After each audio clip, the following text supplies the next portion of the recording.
నమస్తే, welcome to Sakshi sports. నేను మీ కృష్ణ బాల. భారత స్టార్ ఫాస్ట్ బౌలర్ హైదరాబాద్ కుర్రాడు మహమ్మద్ సిరాజ్ త్వరలోనే పెళ్లిపీటలు ఎక్కబోతున్నాడంటూ గత కొన్ని గంటలుగా సోషల్ మీడియాలో ఓ న్యూస్ వేగంగా స్ప్రెడ్ అవుతోంది. ప్రముఖ మోడల్ నటి మహిరా శర్మతో సిరాజ్ ప్రేమలో ఉన్నాడని, వీరిద్దరూ జూన్ చివరి వారంలో వివాహ బంధంతో ఒకటి కాబోతున్నారంటూ ఓ ఎక్స్ పోస్ట్ తెగ వైరల్ అవుతోంది. క్రికెట్ రంగానికి, సినీ రంగానికి లింకులు ఉండటం కొత్తేమీ కాదు. గతంలో విరాట్ కోహ్లీ, అనుష్క శర్మల జోడీ ఎంత పాపులర్ అయిందో తెలిసిందే. అలాగే ఇటీవల ఐపీఎల్ సమయంలోనూ హర్షదీప్ సింగ్ పేరు నటి సమ్రిన్ కౌర్తో ముడిపడింది. ఈ క్రమంలోనే సిరాజ్ పెళ్లి వార్త కూడా రావడంతో ఫ్యాన్స్ నిజమేనని నమ్ముతున్నారు.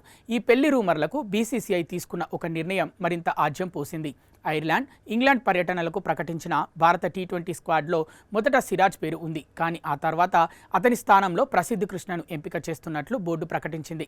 సిరాజ్ వరుసగా క్రికెట్ ఆడుతుండడం వల్ల అతని వర్క్లోడ్ మేనేజ్మెంట్ కోసమే ఈ నిర్ణయం తీసుకున్నామని బోర్డు మెడికల్ టీం స్పష్టం చేసింది. అయితే నెటిజన్లు మాత్రం సిరాజ్ తన పెళ్లి పనుల కోసమే ఈ సిరీస్ నుండి తప్పుకున్నాడంటూ సోషల్ మీడియాలో కథనాలు అల్లేశారు. Wedding bells for Siraj and Mahira.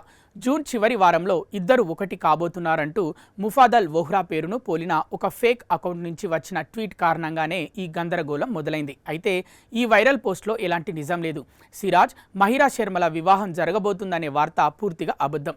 వీరిద్దరికీ జూన్లో ఎలాంటి పెళ్లి ముహూర్తాలు లేవని, ఇదంతా కేవలం లైక్స్ కోసం సృష్టించిన ఫేక్ ట్వీట్ అని తేలిపోయింది. నిజానికి సిరాజ్, మహిరా శర్మల మధ్య ఎఫ్ఐఆర్ ఉందంటూ గతంలో కూడా కొన్ని రూమర్స్ వచ్చాయి. ఆ సమయంలోనే మహిరా శర్మ ఒక ఇంటర్వ్యూలో ఈ విషయంపై చాలా స్పష్టంగా మాట్లాడింది. తాను ఎవరితోనూ రిలేషన్షిప్లో లేనని, తన పేరును అనవసరంగా క్రికెటర్తో ముడిపెడుతున్నారని ఆవేదన వ్యక్తం చేసింది. అటు సిరాజ్ కూడా ఇటువంటి రూమర్లను ఎప్పుడూ పట్టించుకోలేదు. వీటిని చాలాసార్లు ఖండించాడు కూడా. కాబట్టి తాజాగా వస్తున్న పెళ్లి వార్తల్లో రవంత కూడా నిజం లేదు.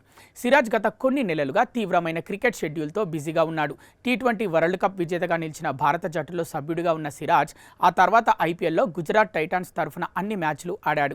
ఆ వెంటనే ఆఫ్ఘనిస్తాన్తో జరిగిన ఏకైక టెస్టు మ్యాచ్లోనూ శ్రమించాడు. ఈ సుదీర్ఘ సీజన్ కారణంగా అతనికి అలసట రాకుండా ముందస్తు జాగ్రత్తగా మాత్రమే బీసీసీఐ విశ్రాంతినిచ్చింది. ఈ గ్యాప్లో హైదరాబాదీ ప్రశాంతంగా రెస్ట్ తీసుకుంటున్నాడనే తప్ప పెళ్లిపీటలు ఎక్కడం లేదు.